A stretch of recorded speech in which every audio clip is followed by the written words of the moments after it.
Hello, I'm very pleased to welcome as today's presenter Karen Saxby. Karen has been both a graphic artist and a language teacher, but is now a full-time writer of teaching and testing material for all levels of English, with a particular interest in producing material for young learners. Karen has a TEFL diploma, a first-class degree in Linguistics and French, and is also a Gestalt therapist. She's particularly interested in sociolinguistics and storytelling.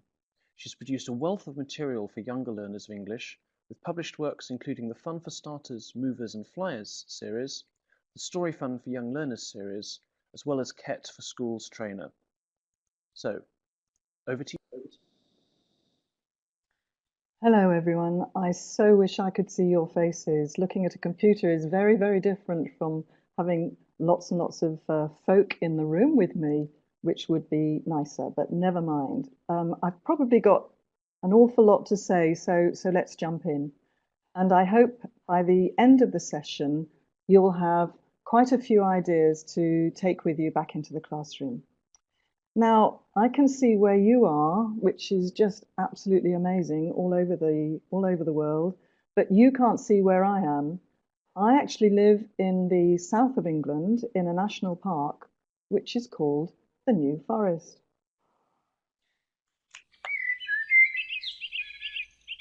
That picture is taken just 10 meters from my house. It's a very nice place to be. And around my house is a high holly hedge to keep wild animals out of my garden.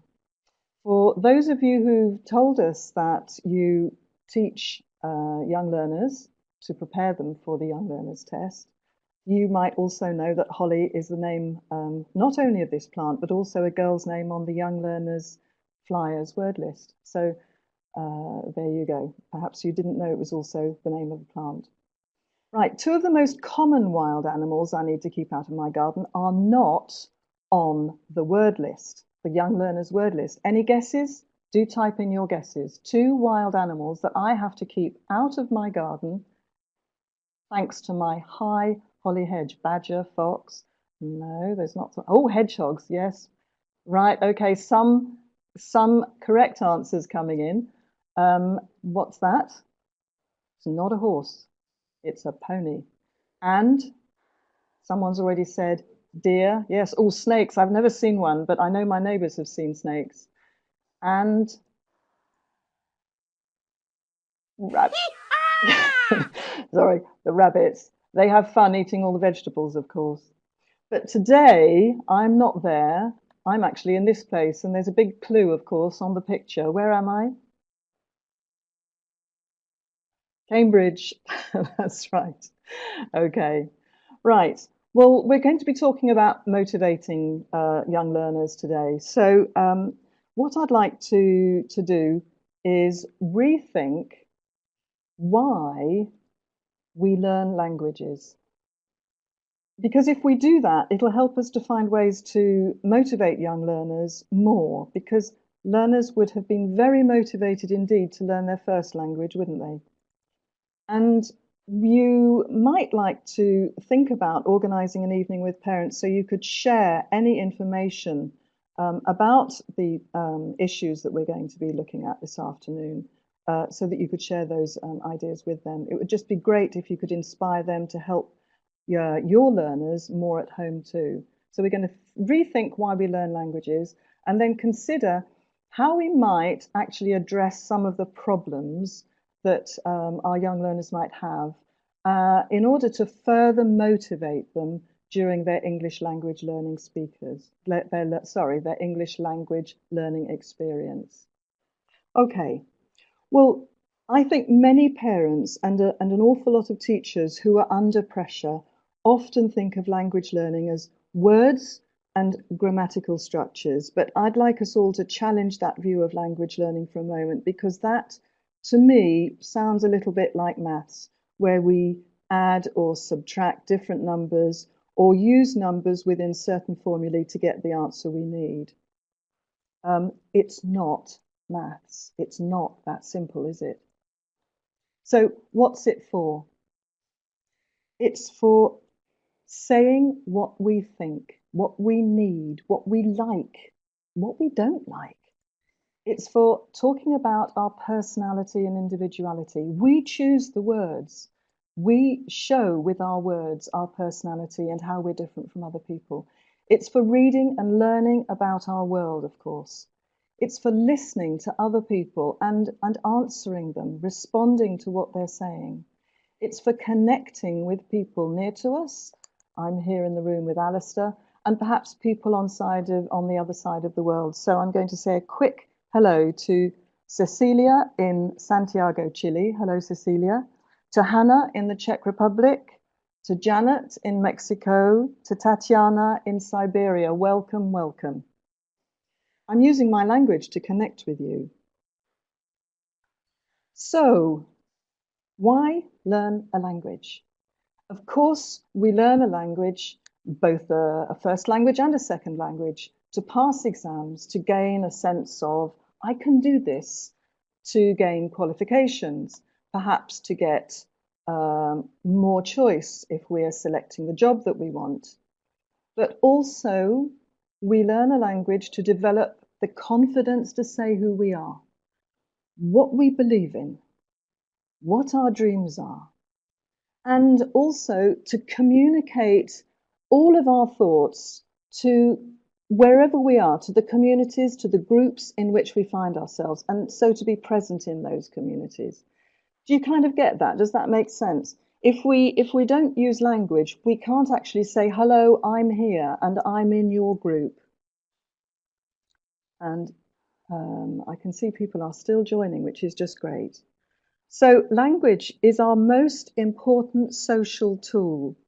We use it to, as I've just said, to express our personality and our individuality. That's something really important to remember, I think. So can I ask you to hold on to these thoughts? Put them in your back pocket if you've got one for the duration of this seminar. If you haven't got a back pocket, put them in your metaphorical pencil case or any ideas? Where else could you put these thoughts? Let's see what someone's saying. Put them in a box. Put them on your desk. Yep. I know we need to type more than speak these days, but I'm talking about speaking just for the moment. On the shelf, in a kit, okay, in a vault, that's a good one, but make sure you remember how to open it. Okay, so, but let's face it, it's just not that simple. It would be too easy if we could just tell our students and their parents that everyone thought, okay, I'll work really hard in my language class because now I understand that this is really important for my personal growth, for me to say who I am. It's not that simple. We know that a child's emotional state will impact on their motivation to learn. They might be afraid. They might feel shame. They might lack self-confidence. They might feel different from others in the class, which will affect how they feel in the class. They might have a problem with attention span. Okay, let's just take one of those problems and explore it a little bit.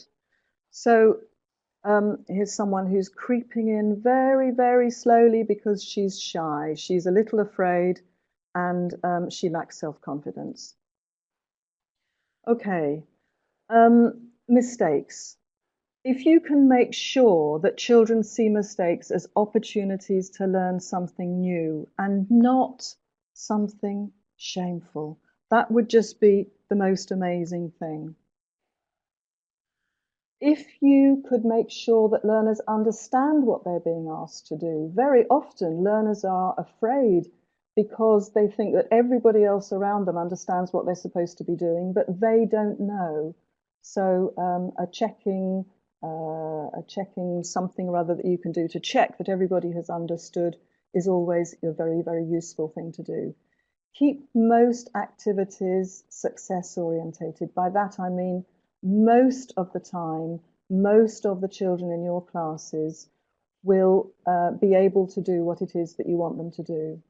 This is so important, I think, with very young learners. If you could care, by care I mean if all the learners in your class feel that you are seeing them and listening to them. I'm going to come back to that point because that's really, really important in a moment. Listen and watch for children in difficulty. They need to know that you are going to support them. If you can encourage and never shame. I have met quite a few people in another area of my work who have suffered terrible shame in schools. And even I can remember being told off when I was 5 years old, or dinosaurs were almost on the planet then, but I was told off because I was in an art class, and believe it or not, all we could do was model grey clay, and we weren't allowed to talk. And I whispered something to the friend that I was sitting next to. This was a very long time ago in the 1950s.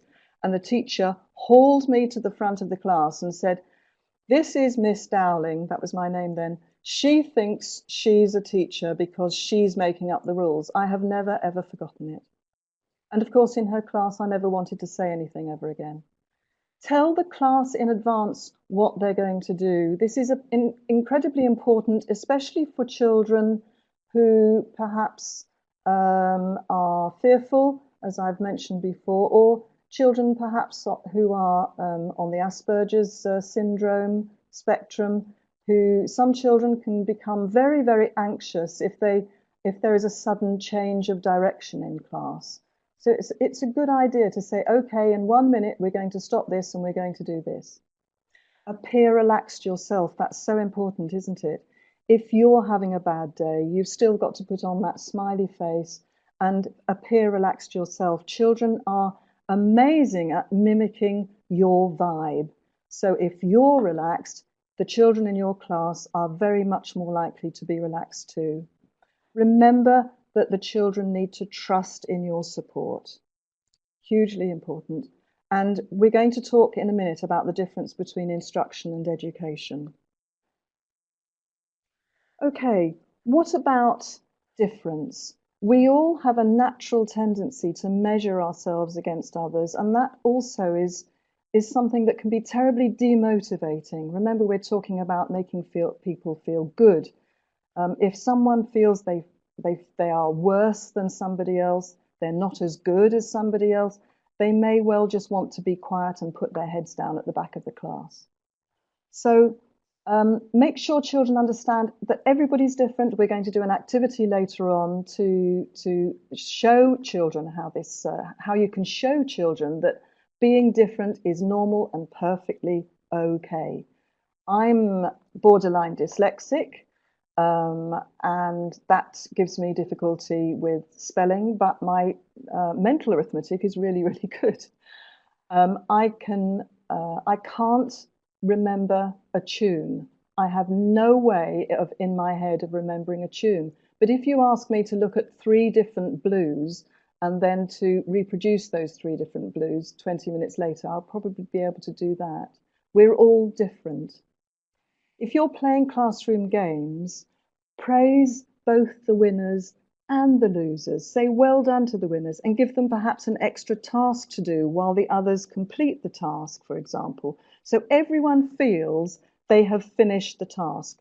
Learners will need a sense of feedback, of course, but if you can find ways to give this without, sorry, I'm going ahead of myself a little bit, without making it too public or too different for different learners, that's also important.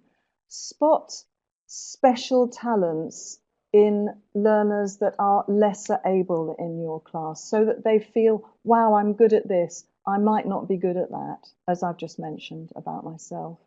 Encourage everybody to join in if you possibly can. Try to make everyone feel they are equally important in your class and equally heard. Again, we'll come back to this point. As I've said, if you can avoid reading out results, you don't want someone to say, you don't want to be saying, well done, Thomas, you got 10 out of 10. Patricia, you only got 1.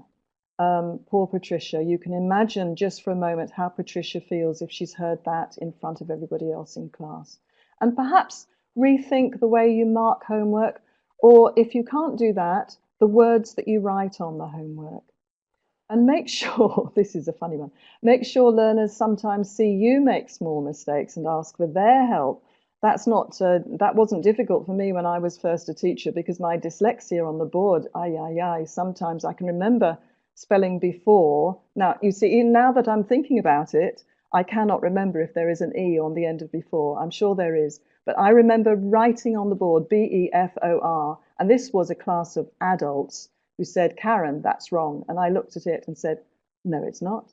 And of course, they all thought that it was very, very funny.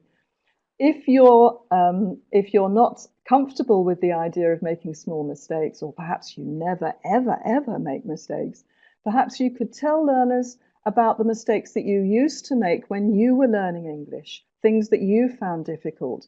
Or also, of course, you could tell learners about the kinds of mistakes that young British children make when they're learning English. They might say, I goed to school yesterday. Lots of children would say that when they were trying to work out which verbs are regular and irregular. They like generalizing their language. They might say, if I be good, can I have an ice cream? Because all they hear is the infinitive. They can't hear the difference between the first person singular and the infinitive. If I be good.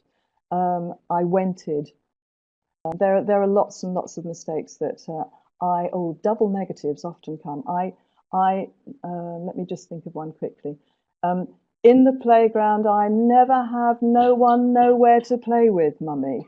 You know, that sort of thing is very, very common. You can tell your classes that. What about children who have difficulty with attention spans? I'm not necessarily talking about attention deficiency disorder or hyperactivity, although, of course, that is a problem for some children. But it might just be a question of boredom. Sorry, let me just talk about boredom for a minute. I've got two sons, and I remember when one of my sons started school, not very soon after he'd been there in his class, when he was about 4.5, I had some contact from the school saying, we think your son might be deaf. And I said, I don't understand. And they said, well, he rolls around on the floor quite a lot and he's not listening to what we say. And I actually I had the conversation with the teacher and I said, what were you doing? And she said, we were teaching them the ABC. Well, that particular son of mine was wanting to read at 3, so of course he was just bored. What can we do with children who find it difficult to pay attention? A variety of activities. Movement, mental and physical. I've got a good friend who's a teacher of primary school children who makes her children stand up every 10 minutes or so and jump to the north and jump to the south and perhaps wave their arms in the air, just so that they're doing something physical as well as mental. If you can notice achievement rather than failure, children who suffer with attention deficiency syndrome or disorder are very often seeking attention, and they know they can get it for bad behavior. So if you can notice positive, give praise for positive attention, that will help. Identify the more successful task types, the task types that work for the children in your class who have difficulty with attention, and perhaps focus on those.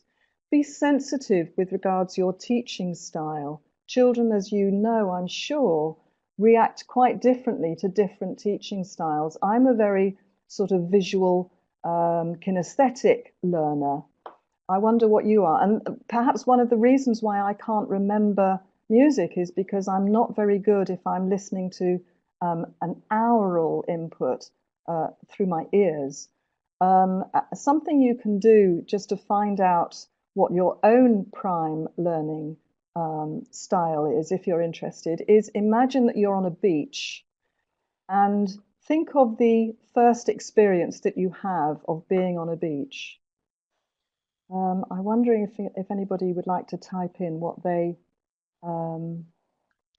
sense when they are on a beach. Sound of waves, swimming, sun, seeing the sea, the smell. Okay, so we've got all. If you think of the sound, I remember someone said seagulls, the birds. There's another one. Then you are sorry. If you hear, then you are aural. You are mostly an aural learner.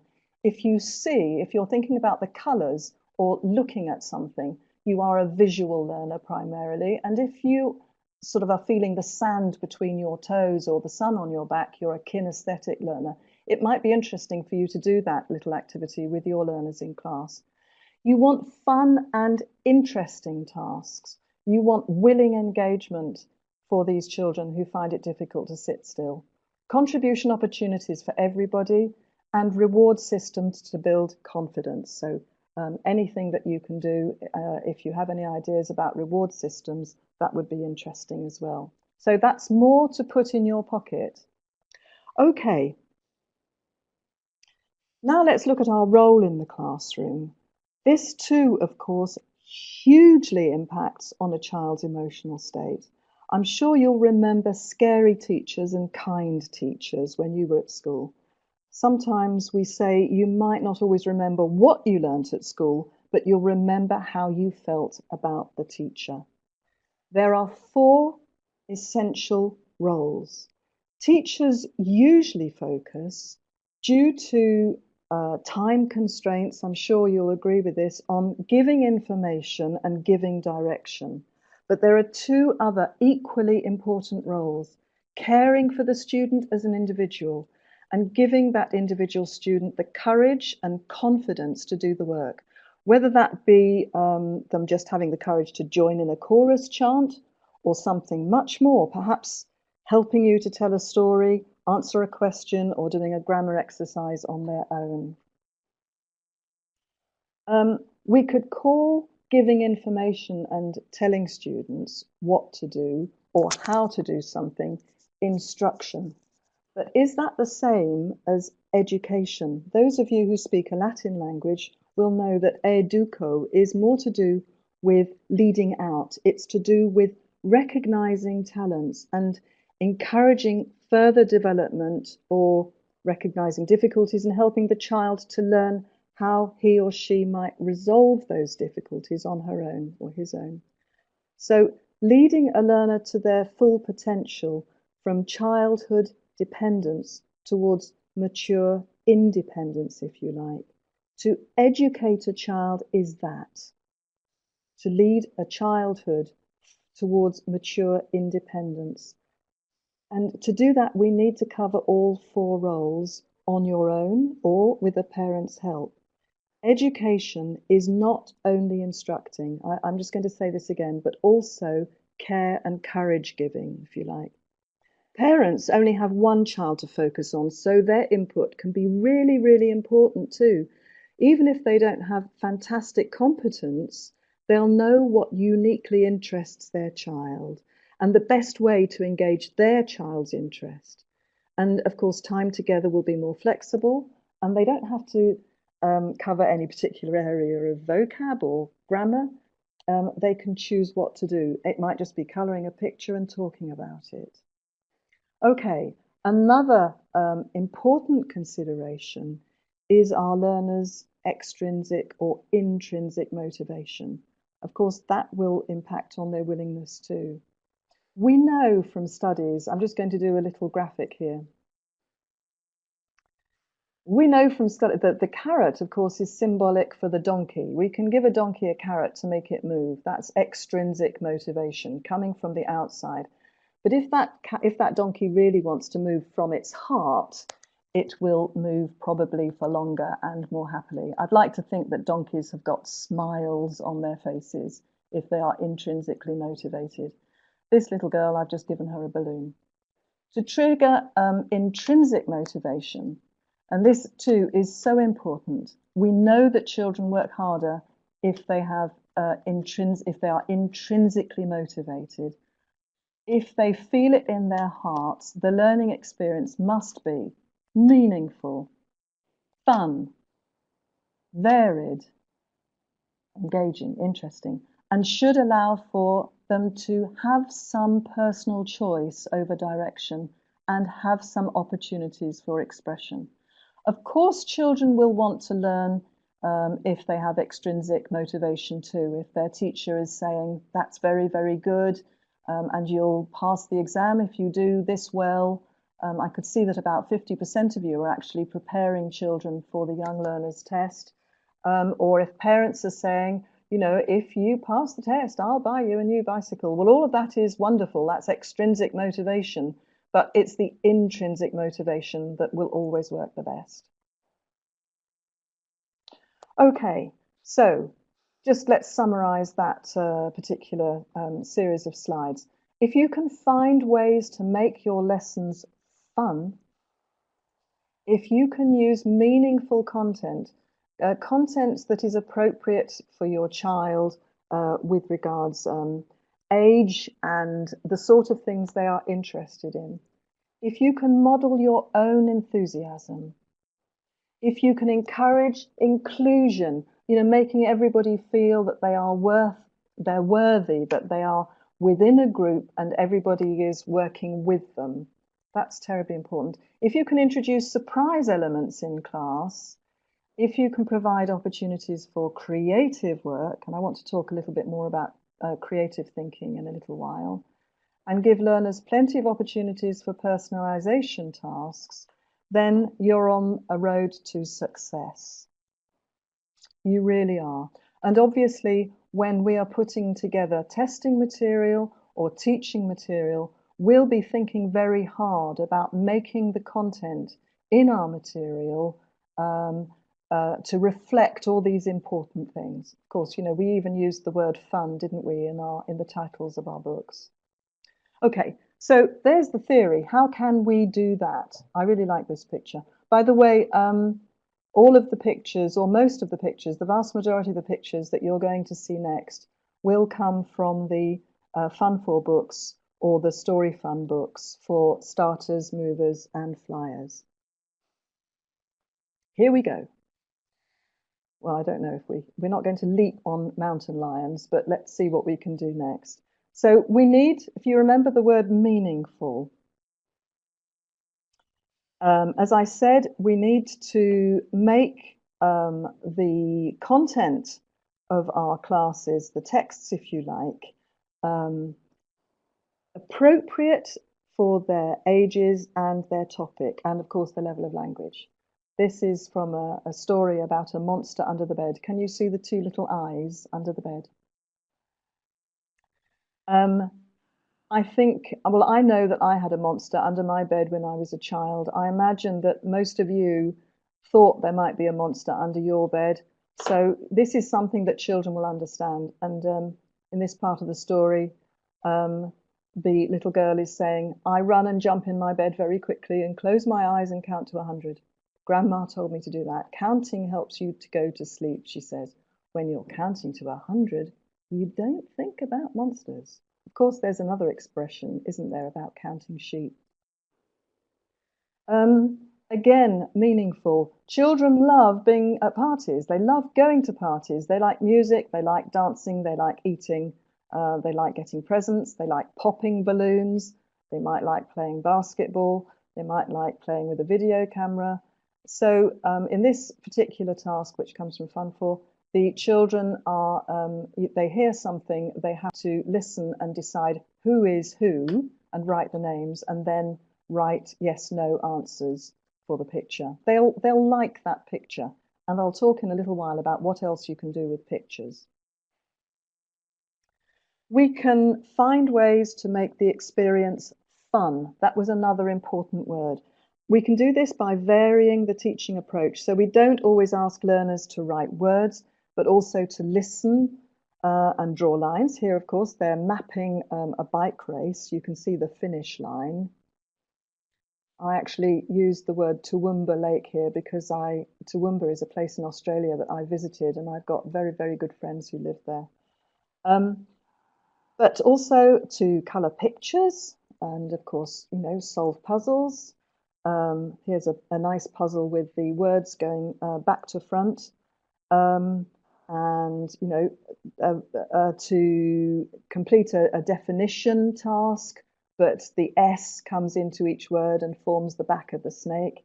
Little things like this are much more fun for children to do. This was a museum where they just had to find one other thing in the picture that began with each of those letters.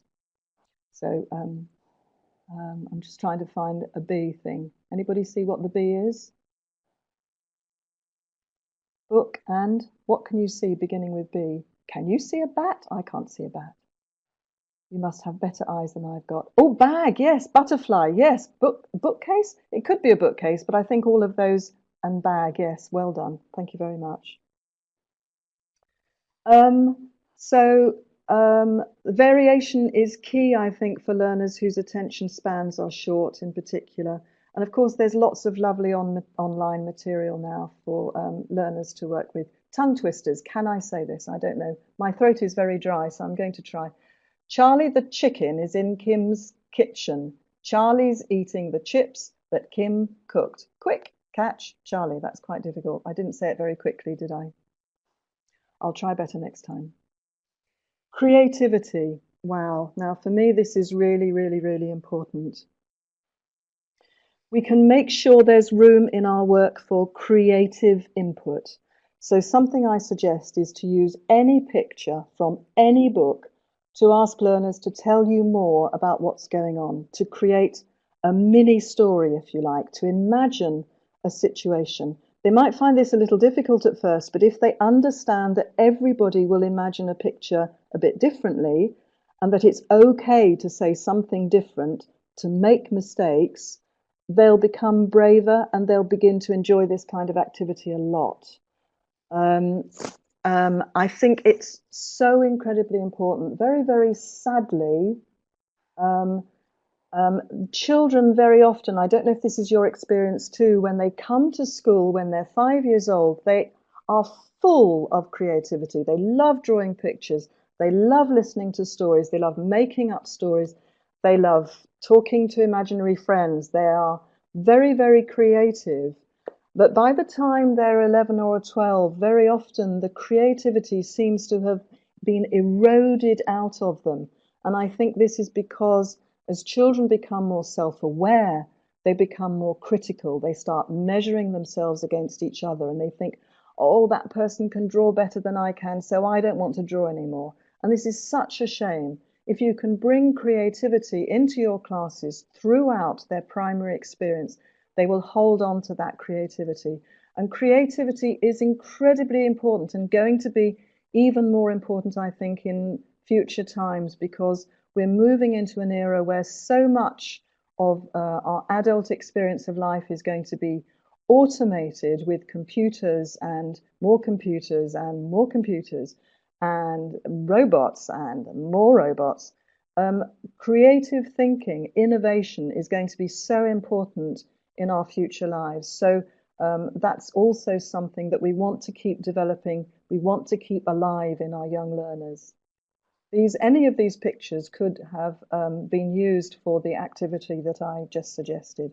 So for example, if you were using this particular picture, you could just invite everybody in the class to say just one thing. And you can say one word is okay. If you've got more than one word to say, that's great. So for example, I don't like that black spider. Or that bat is the girl's pet and she lost it. Or that monster is friendly and cooks them burgers and chips, or just it's night, or look at the moon. Whatever they want to say about that picture. It doesn't have to be anything to do with the story, just enjoying the picture and seeing more in that picture. This is from a story called Tom and the Tomango Tree. So you could just, without them reading the story, you could just show them a picture like this and say, what happened? They decide what happened. And hopefully that, of course, is A1. So that would be for a mover's learner if you're teaching young learners. What's happening, starters, of course, pre-A1. What's going to happen is A2, of course. And they are deciding, they're not reading the story. They are making this up. They are creating their own mini story. What can't you see? What's in that boy's rucksack? You decide. Who questions where, why, how? What's he saying? What's he thinking? What's he hoping? What's he afraid of? What don't you know about this boy in the picture?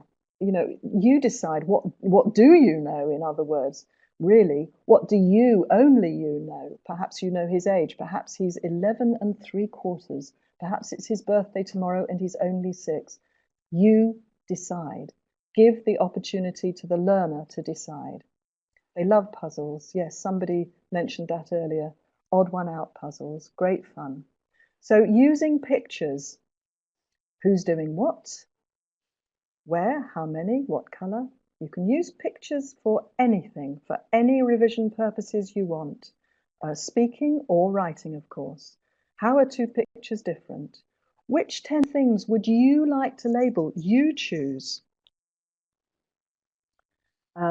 What can you say or write about this picture? Show them a picture and ask them to say a sentence, as I've just mentioned, or perhaps you could say, you write something about this picture. Just write one sentence. You could write one word, write one sentence, write a paragraph, whatever each learner wants to do. What happened before or what happened after. Pictures are wonderful, wonderful resources. So you are giving them the power of direction for a moment. And that was also very important with regards motivating your students. They are making the choices. That makes them feel powerful. It makes them want to do more. Oh, what can't you see? Sorry, I forgot that one. Using stories. Okay, well, okay, here we go. I have an Irish ancestry, and if anybody knows about the Irish, you'll know that the Irish love telling stories. If you fly to Ireland and take a taxi from the Dublin airport into the middle of the city, you will know everything about your taxi driver. He'll also want to know everything about you. I have a paternal grandfather who was a journalist. I had a maternal grandfather who was a wonderful story.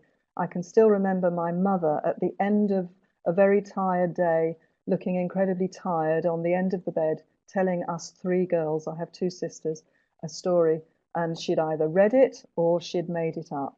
So I come from a family tradition of storytelling. Storytelling, this is the monster under the girl's bed, by the way. It was only a spider, of course. You don't want to make them too scared. This is a story about a boy who falls over and has an encounter of the 3rd kind, for you to discover if you don't know the story. Someone's saying, what course book are these pages taken from? They're taken from Storyfun for starters, movers, and flyers. Oh, you had an English teacher who was Irish and she always told us stories. Lovely. That's how you learned English, Isabel. Goodness me. Okay. Oh, and Rowler is also scared of spiders. Me too. But now I live in the forest. I have spiders in my house, or I had spiders in my house all the time, and I became not so frightened through exposure to spiders. Now I have 2 cats, and my cats enjoy eating the spiders, so I don't have to encounter the spiders. So using stories, yes, this is another one from Storyfun for flyers. Okay, and another one, the coquetta bird and the rabbit. The coquetta bird is very, very vain, and the rabbit teaches her how to be a good friend and how to share and not look at herself in mirrors all the time. Well, stories. Now, this is important. Sorry, it's important to me. I hope it's important to you.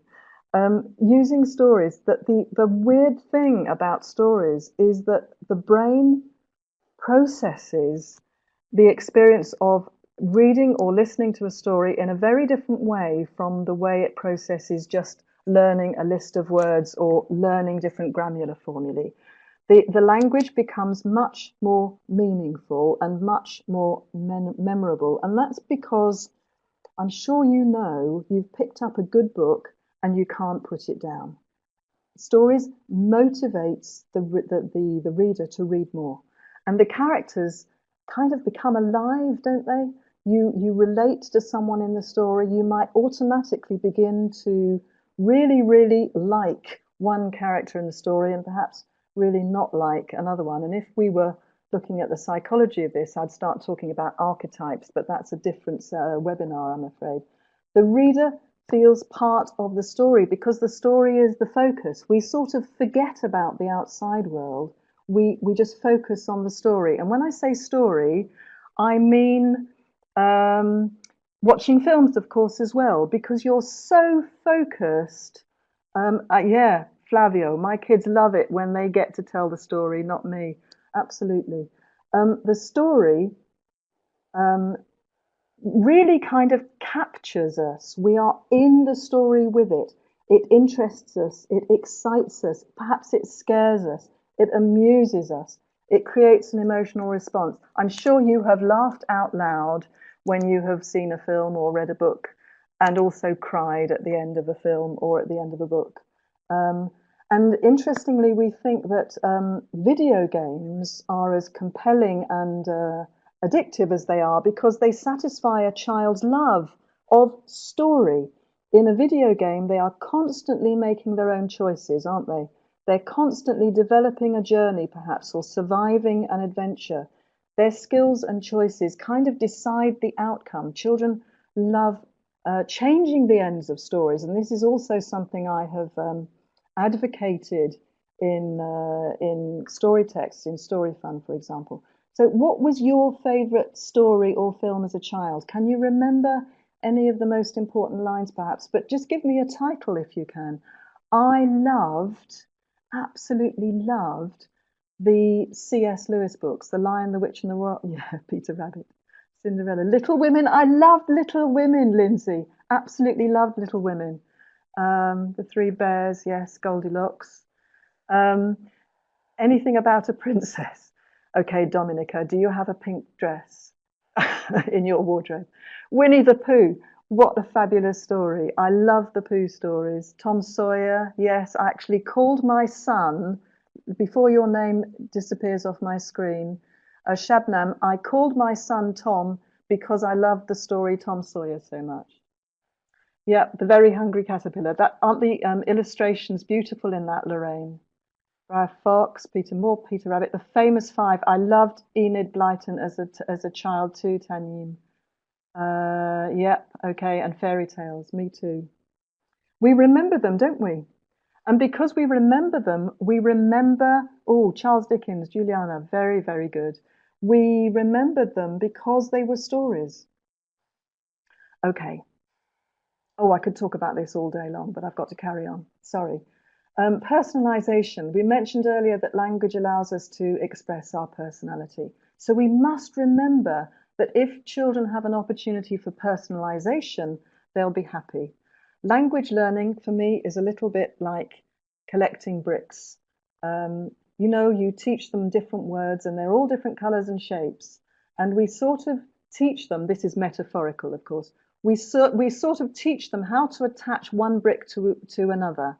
And ideally, what we need to do, metaphorically again, is to find time to let each child choose what to make. In other words, say what they want to say. So teach them the words, teach them the grammar, and then give them an opportunity to use those tools to say what they want to say, what makes them light up, what's important to them. What do you love doing? What do you love playing? What do you like eating? What do you like wearing? This again is, I love writing poems. I've been writing poems since I was about 6 years old. If children are having a party, let them plan it. How many people can come to the party? Let them decide. Okay, choice. If you can give your learners an opportunity to write their own tasks, this is also fun. So this could just be a vocabulary revision task. This is a shoe, this is a book. They choose perhaps what to write at the side. Now, 3 of those are wrong. Can anybody see quickly that there is something, sorry, 1 of those 10 things, in fact, 3 of those 10 things are not in that picture. So they can decide what to test, they can give this exercise to a partner, and they become the teacher. Yes, there is no grammar, there is no balloon, and no fish. Well done. Okay, well, you can all pass young learners starters. Sorry, I didn't mean that to sound silly. Okay, so learning about our world, we want to give them interesting things to read about. I didn't know how to make glass until I had to do a little bit of research on making glass. They love talking about dinosaurs. They like to know about the planets. So lots and lots and lots of things that they can do at home or in school that are fun, creative, that they're in control of. Collecting words to put in a magic box, that's something I read about recently, making a really beautiful shoebox into something individual, and they write the words and perhaps illustrate them and keep them in their treasure box, and use Cambridge Assessment, Cambridge English assessment support sites. Right, we're going to do a couple of experiments now, and I'm hoping that you are all going to join in. An important thing I'd like you to first think about is our wonderful difference. We talked about this. I don't mean by that anything to do with exclusion, but recognizing that we're all different and that's perfectly okay. In fact, it's just wonderful. So I'd like you to trust in me for a minute and just close your eyes and listen to what I'm saying. And I would like you to answer my questions, but only in your imaginations. I'm going to ask you to imagine the scene, okay? So eyes are closed, ready. I'm not going to hypnotize you, don't worry. You can see a lake. Is it large or small? On the other side of the lake, there's a mountain. Can you see the top of it? There's a cave in the mountain. Is it wide? Narrow? It's nighttime. You can see the moon. What does it look like? Can you see any clouds? Any stars? You look down again at the lake and see a boat on the water. What kind of boat is it? There's a person on the boat. Is it a child? An adult? What's that person doing?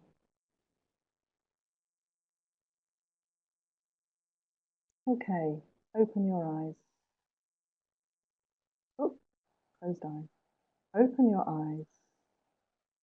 Did your picture look exactly the same as that? No. No, Isabel, it didn't. No, Adriana. No, Oksana. No, Carla. No. Great, great. No, Tatiana. I gave a talk about garden design 2 weeks ago, and I started my garden talk, this is another passion of mine, by saying there are probably, I don't know how many hundreds of thousands of gardens in the UK. No two gardens are ever alike. Do you see how wonderfully creative you all are? None of your pictures would be the same. You are all wonderfully creative. If you do that little exercise with children, of course, you could ask them to compare their pictures. You could ask them to draw their pictures. And of course, nobody is wrong. Your boat was brown. Okay. No, very good. Right. And I'm now going to do something even more scary because I've got no idea what's going to happen in the next 4 minutes, which will be the last task that we do together. I'm going to ask you, I'm just thinking, trying to remember what my next slide is. Oh yes, okay, and now for an experiment. I'm going to ask you to join in with me to create a story. And hopefully this will bring elements of fun, attention, participation, meaningfulness, creative thinking, surprise, individual choice, and community. Because, hey, everybody, we should be on the Guinness Book of Records. We've got a cyber community here, and we're all going to together create a story. And I'm going to ask Alistair to help me. I'm just going to tell you exactly how we're going to do this.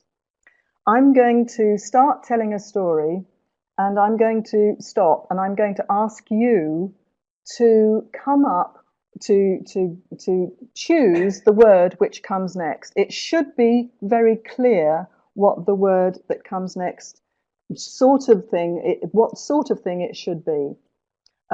So we're going to create a very short story, and we'll see what happens. As I said, I'm just going to cross my fingers and hope. So, are you ready, everybody? Are you sitting comfortably? Then we'll begin. Okay, good. Type your answers as very quickly as you possibly can. There was a little boy. Someone's in a hammock. I don't believe this. There was a little boy. He wasn't very old. He was only...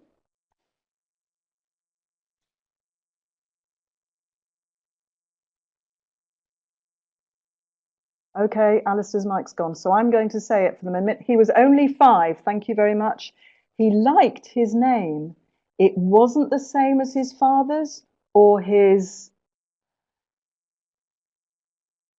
mother's or his brothers or his Grandfathers. Thank you. No, his name was Bob. Bob the Builder. Do you know that story? His name was Bob. Bob didn't like being inside. He liked being outside where he could Play. or Run. or Jump. last week Bob did lots of things. On Monday he went Swimming. on Tuesday he had a picnic. But the best day of all last week was Sunday. Bob wanted to go for a bike ride on Sunday, so off he went. He rode through the Forest. and past the Park. arrived in the not the river. We can't have him arriving in the river. Where can he arrive? Ooh, cottage. Right, I have to change the next part of my story because it doesn't work. Okay, he looked out of the window of the cottage. The sky was a beautiful colour. It was Blue. And pink. and pink. Why not? It can be any colour, of course. But the trees were his favourite colour of all. They weren't Green. or Brown. the colour he liked was the colour he Purple. best was the trees. Suddenly, in the corner of the cottage, when he stopped looking at the trees, that is, he saw something move. It was an animal. It wasn't a Cow. or a Squirrel. or a Fox. no, it was a Elephant. this cottage was a very big cottage and the elephant was very small. The elephant wasn't high up on a Tree. oh come on, it's inside the cottage. Work with me, people. It wasn't high up on the wardrobe and it wasn't inside the wardrobe. It was Behind. behind the wardrobe. Okay, so Bob got nearer and nearer to the baby elephant, which suddenly began to talk. And do you know what it said? It said... Sorry, we've lost you just for a moment. Excuse me. Sorry, everybody. We're just fixing this. Won't be a moment. Okay. Now. Where did we get lost?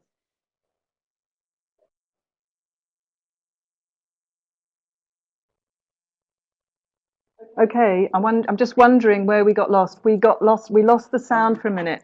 The elephant. Oh, okay, the elephant. Did we get the choice of the elephant? It was an elephant? Or did we get to it wasn't high up on a shelf? Did we get to the elephant being behind the wardrobe? I think that was we missed the elephant being behind the wardrobe, but we know now. Okay, so we know the elephant's behind the wardrobe, everybody. Bob got nearer and nearer to the baby elephant, which suddenly, believe it or not, It began to talk. And do you know what it said? It said, they're still saying they can't hear me. It said, "I love you." Oh, did it? What else did it say? It said, "I'm hungry. You're my And friend." what else? Oh, and what else did it say? It said, "I can hear you," but I think that might not be. And it said, "Why are you in my house?" I wonder what Bob said back. What did Bob say back? Let's Let's play. play. Oh, yes, yes, lovely. All right. So I think we'll have to call that the end of the story. I'm so sorry that we lost some sound in the middle. Let's eat. Okay. I wonder what baby elephants and Bob eat. So can we have a quick title for the story?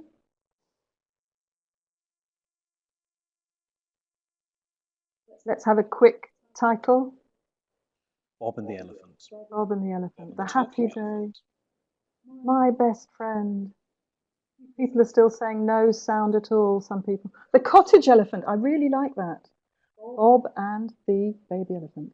Happy day with elephant. Right, okay, can you see how you could easily do that in class? You could actually choose which words you would like to perhaps revise, and then of course the children could decide how to create the story in groups. They could choose the title themselves. They could illustrate the story. They could do all sorts of other things. So here I think we got some revision of prepositions, some colours, some days of the week, some animals, and also more. Okay, I'm just going to wrap up now. Something else that I've done with children, which you might like to try. I take a big box of all sorts of little things. That could be a stone, it could be a toy duck, a toy car, a feather, items of jewellery, anything that you've got that is little, a ribbon, a pencil. And the children work in pairs. I put all these things on the table. I play beautiful music. The children do not speak, and they take turns in pairs to place the objects on a cloth on the floor. And when the only rule is that nothing must be moved. If something is already on the sheet, we say you mustn't move it. And then at the end of the exercise, when we've got all these little groupings of things, the children create their own stories about the groups. You know, what's that lizard doing? What's that duck saying to the baby duck? And that's another lovely, lovely way. And this little boy, Arthur, who's looking up at me at the top, who's looking up at you from the front of the picture, is 6 years old. I have never, ever met such an amazing storyteller. Okay, folks. Everybody, everywhere. I wish you and your young learners progress, enthusiasm, and fun. And I so wish that I had 2 more hours with you. But now I think we are going to take some questions, Alistair. And I'm very sorry that I've run on so long. Don't worry. No, that was absolutely fascinating. Really, really very lively session. So, first question from which one should we go for? From Christine Sutter-Chandley, who says, how do you differentiate methods of motivating very young learners and slightly older learners, maybe young teens? That's a question that I could talk about again for 2 hours, really, Christine. The methods, I think, essentially are the same. A lot of variation. I can't really, because I haven't thought about the difference between motivating young learners and teens. And of course, by young learners, I am talking about children up to the age of 12 or 13 years old or even 14 years old. I can't see a big difference. I think those core criteria are important to both groups. I'd be very interested if anybody else would disagree with me on that. Obviously, you're going to be sensitive to the age difference, perhaps even more sensitive to shaming, I think, with older children. Incredibly important not to single children out as they get older, because as I mentioned earlier, they become very self-critical. They can become very self-critical, become much more self-aware as they get older. So I think that probably is a far more important point to remember if you're teaching older children. But I'm just wondering, in what ways do you recommend praising the losers? That's quite an interesting one. Can I answer that question, Adam's question?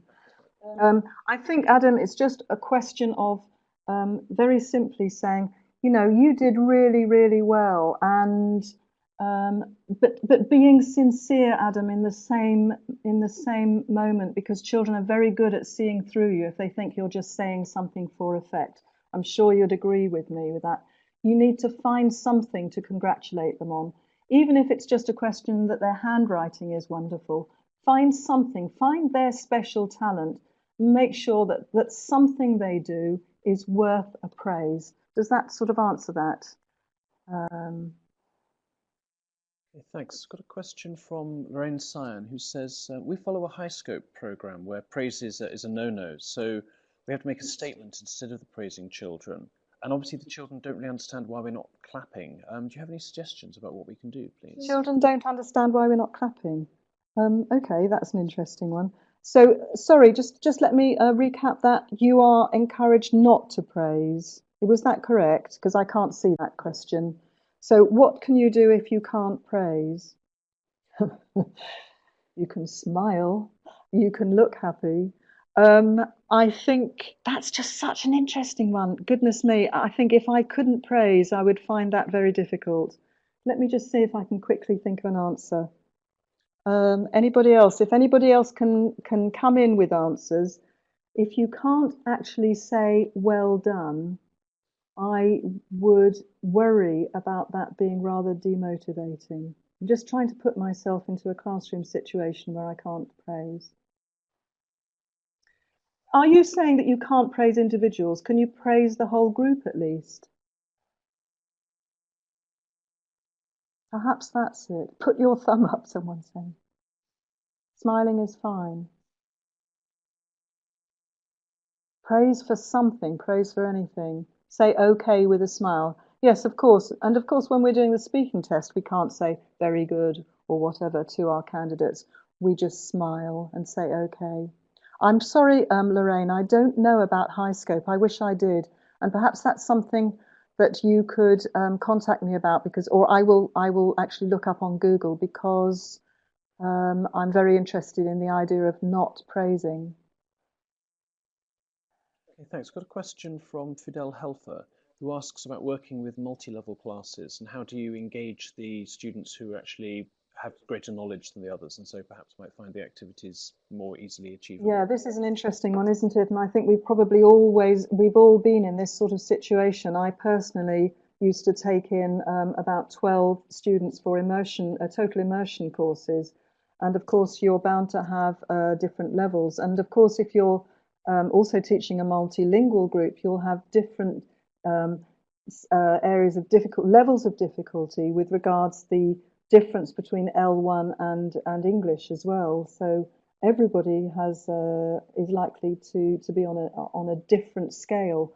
I used to always make sure that the sort of presentation stage was the same for everybody, but then perhaps allocated expansion tasks, activities that were slightly different for the different groups, but then to bring everybody together again at the end. I think that's the general way I would go, because if you don't do that, you are likely to worry the lesser able students and frustrate, obviously, those students that are more skillful, because they're not working on the challenge level that they want to. That means an awful lot more work for you. But if you can have a couple of activities up your sleeve, we used to say, that the lesser able children can do, and and something else for the children who are more competent or more confident can do to stretch them, then that is the way around that, I think. But I think it is also, as I've just said, incredibly important to bring everybody together again at the same bring children together at the end, because you want to keep the group homogenous. You want to keep that sort of group trusting in being in a group. You don't want children to sort of start separating off in cliques.